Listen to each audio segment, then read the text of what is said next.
अपने जीवन में परमेश्वर के वचन के साथ सहभागिता देते हुए सर्वशक्तिमान परमेश्वर वचन के द्वारा आपसे और मुझसे व्यक्तिगत रीति से बात करता है।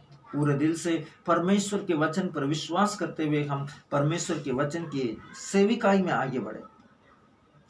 वचन स्पष्ट रीति से कहता है, सुनिश्चित करो अपने जीवन में, अपने काम में, विचार में, इच्छा में हमेशा परमेश्वर के द्वारा उत्साहित होने के लिए सुनिश्चित करो। आप उसको निश्चित करो, उसको निर्धारित करो अपनी जिंदगी के अंदर, अपने काम में, अपने विश्वास में, हर एक बात में, अपनी इच्छाओं में परमेश्वर के द्वारा उत्साहित है। पवित्र आत्मा आपको सारी वस्तुओं में अगुवाई और मार्गदर्शित करने के लिए। अब निर्णय लो, पवित्र आत्मा मेरे विचारों में, निर्णय लो पवित्र आत्मा मेरे काम में, निर्णय लो पवित्र आत्मा मेरे दाम्पत्य जीवन में। सुनिश्चित करो परमेश्वर आज से पवित्र आत्मा मेरे जीवन को, मेरे दाम्पत्य जीवन को, मेरे काम को, मेरे विचार को, मेरे मन को, मेरे विकल्पों को, मेरे अड़ोस पड़ोस को, मेरे मुंह से निकलने वाले शब्द को, मेरे बुद्धि में आने वाले विचारों को पवित्र आत्मा मार्गदर्शित और नियंत्रित कर।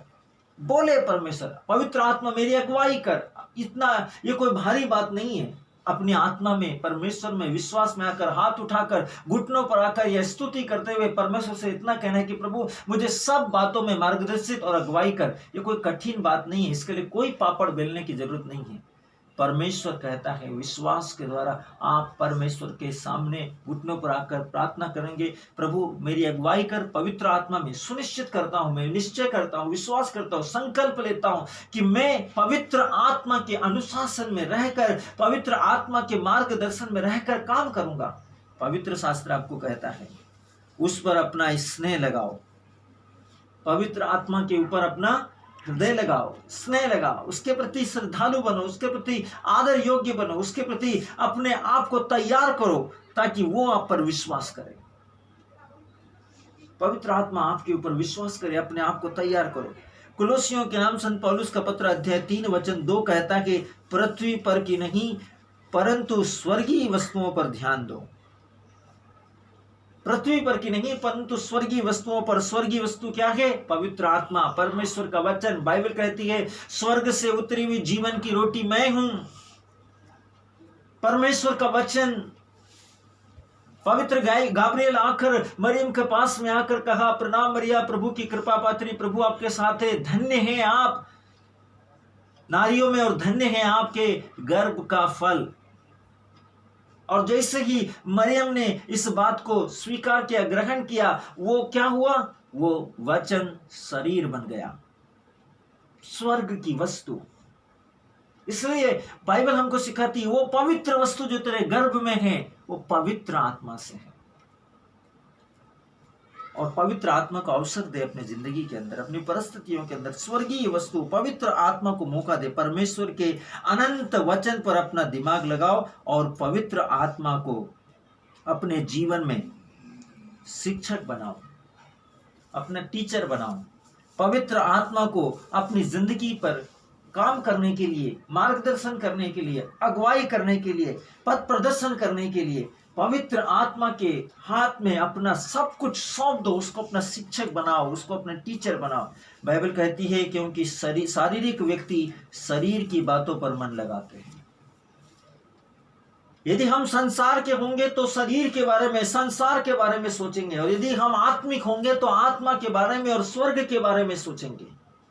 यदि हम पवित्र आत्मा में होंगे तो परमेश्वर के वचन और उसके पुत्र के विषय में सोचेंगे। और यदि हम पवित्र आत्मा का मंदिर है तो हम स्वर्गीय वस्तु और परमेश्वर के आने वाली इच्छाओं के विषय में सोचेंगे, भविष्य में होने वाली परमेश्वर के समस्त कार्यों के विषय में सोचेंगे। और उसके अनुशासन के आधार पर, उसके निर्णयों के और उसकी आज्ञाओं के द्वारा हम जागते और सब समय प्रार्थना और सचेत रहेंगे ताकि हम आने वाली परिस्थितियों का सामना कर सके।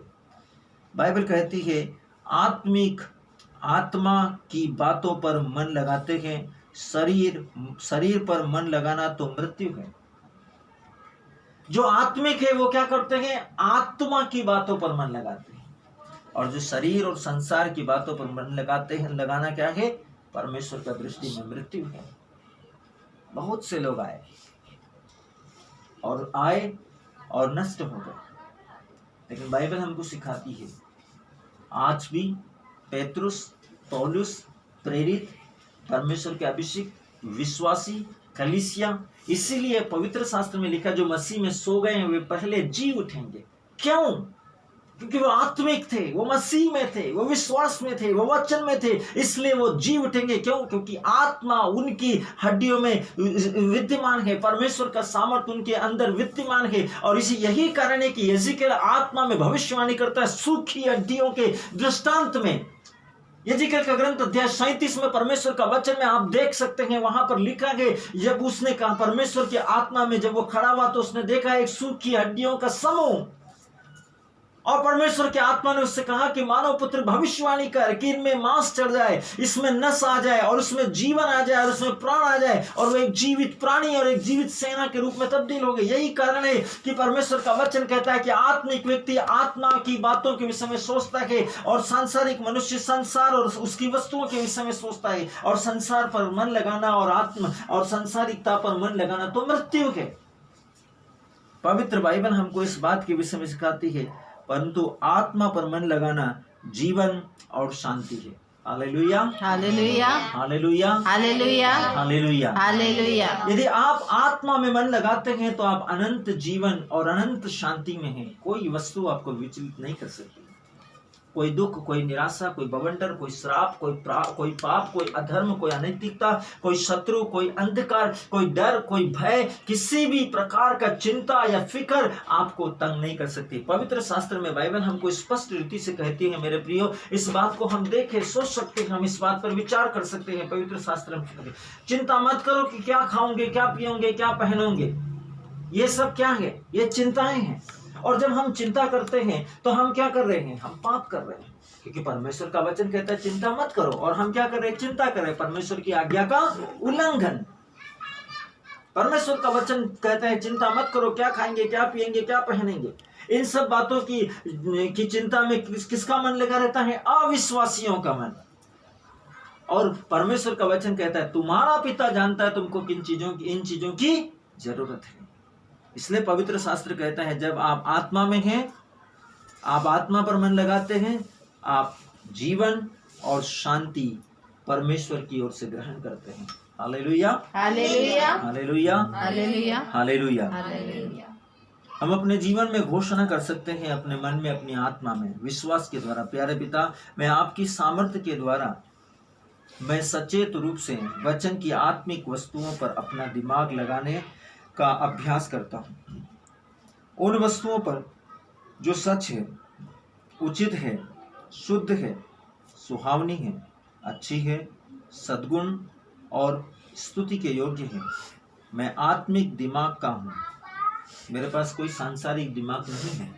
आत्मिक दिमाग, आत्मिक बुद्धि आपकी नाम की स्तुति और महिमा के लिए केवल उन्हीं विचारों को आने देते हुए जो वचन के द्वारा मार्गदर्शित है। आमीन। अपनी जिंदगी के अंदर उन्हीं विचारों को आने दे जो वचन के द्वारा मार्गदर्शित है। आपके लिए, मेरे लिए, पूरे समाज के लिए, पूरी दुनिया के लिए जो वचन के द्वारा मार्गदर्शित है, उसी को अपने भीतरीय मनुष्यत्व के अंदर काम करने दे, आत्मा की फसल के रूप में अपने आप को तैयार होने के लिए।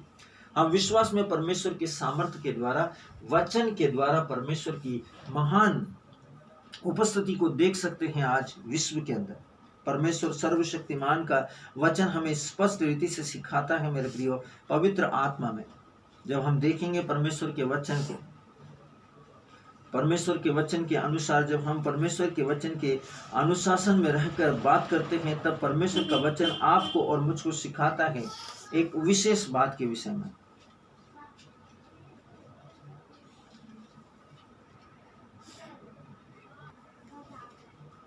यूहन्ना की पहली पत्री अध्याय 1 वचन संख्या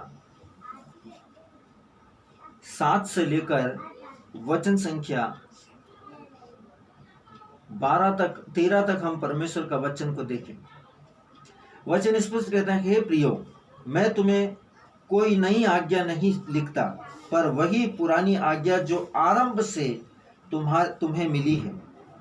यह पुरानी आज्ञा वह वचन है जिसे तुमने सुना है।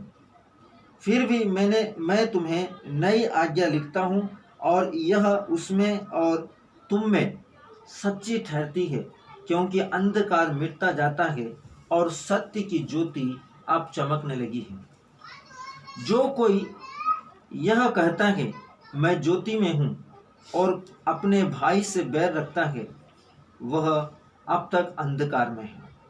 पवित्र वचन हमको सिखाता है, पवित्र वचन हमको बताता है, पवित्र वचन हमको इस बात के लिए चिताता है या स्मरण दिलाता है या हमारी आंखें खोलने की कोशिश करता है। ये प्रतिक्रिया आपके और मेरे उद्धार के लिए है। पवित्र शास्त्र अर्थात परमेश्वर के वचन की ये इच्छा आपके और मेरे उद्धार के लिए आत्मा में आपकी और मेरे लिए सब समय है। आपको इसको समझना पड़ेगा। वचन कहता है हे प्रियो, हे मेरे प्रिय, आपको परमेश्वर प्रेम करता है, इसलिए परमेश्वर कहता है हे प्रियो, मैं तुम्हें कोई नई आज्ञा नहीं लिखता, कोई ऐसी नई आज्ञा नहीं लिखता हूं जो तुम्हारे लिए नहीं हो। बाइबल कहती है वह वही पुरानी आज्ञा है जो प्रारंभ से संसार के प्रारंभ से तुम्हें मिली है। यह पुरानी आज्ञा वह वचन है जिसे तुमने सुना है।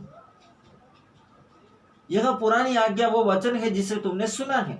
और परमेश्वर का वचन स्पष्ट रीति से कहता है कि वचन हमको बताता है फिर मैं तुम्हें नई आज्ञा लिखता हूं और यह उसमें और तुम में सच्ची ठहरती है, क्योंकि अंधकार मिटता जाता और सत्य की ज्योति अब चमकने लगी है। पवित्र शास्त्र हमको बताता है क्योंकि अंधकार मिटता जाता और सत्य की ज्योति अब चमकती जाती है। पवित्र बाइबल में लिखा है, यीशु मसीह का वचन हमको कहता है मैं संसार की ज्योति हूँ। जब आप परमेश्वर के वचन में विकसित होते हैं, परमेश्वर के वचन में उन्नत होते हैं, वचन में समृद्ध होते हैं, वचन की संगति में आगे बढ़ते हैं, तो क्या होता है जब वचन आपके जीवन के भीतर आता है, बाइबल कहता है मेरा वचन तुम्हारे पांवों की दीपक है। बाइबल कहता है मेरा वचन ज्योति के समान है, प्रकाश है, तुम्हारे लिए, तुम्हारे मार्ग के लिए प्रकाश है।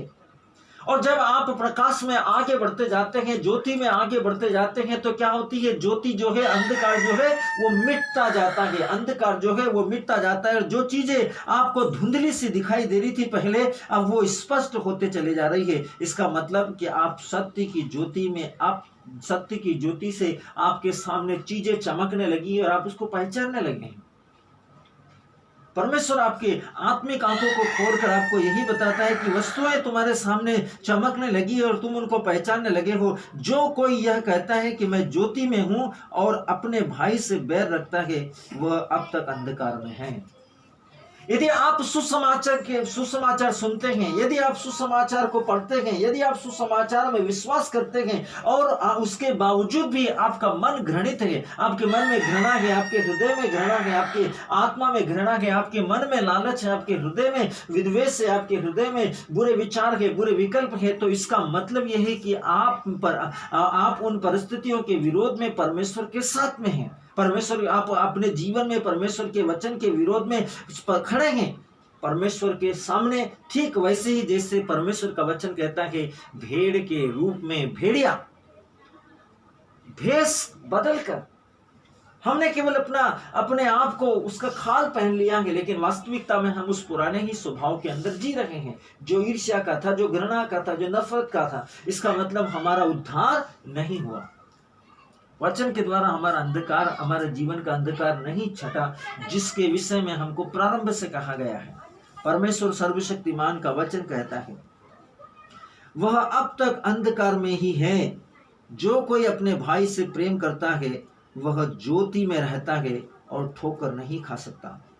यदि आप और मैं वचन में हैं, तो वचन के द्वारा परमेश्वर आपको क्षमा करने, दया करने, प्रेम करने, शांति देने, आशीष देने, सामर्थ्य के काम करने, दया के काम करने, अनुग्रह के काम करने के लिए प्रेरित करता है। और वचन कहता है यदि तुम एक दूसरे से प्यार करते हो, एक दूसरे को क्षमा करते हो, एक दूसरे को सहन करते हो, इसी से लोग जानेंगे कि तुम मेरे शिष्य हो। पवित्र शास्त्र हमको बताता कि परमेश्वर के संगति में रहने के लिए हमको मसीह का स्वभाव हमारे जीवन के अंदर, यीशु मसीह का नेचर हमारी जिंदगी के अंदर होना अनिवार्य है। उसको मालूम था यूदस इस्करियोती मुझे पकड़वा देगा, जो हमने आज सुना, और उसने उसकी घोषणा भी की, लेकिन उसने कभी यूदस के साथ में पक्षपात नहीं किया। उसके लिए प्रार्थना की, उसके उद्धार के लिए कोशिश की। लेकिन जब हम अपने निर्णय बदलते नहीं, परिवर्तन नहीं लाते, ये निर्णय किसके हैं? परमेश्वर तो चाहता है कि हर एक व्यक्ति उद्धार पाए, लेकिन यदि आप और मैं अपने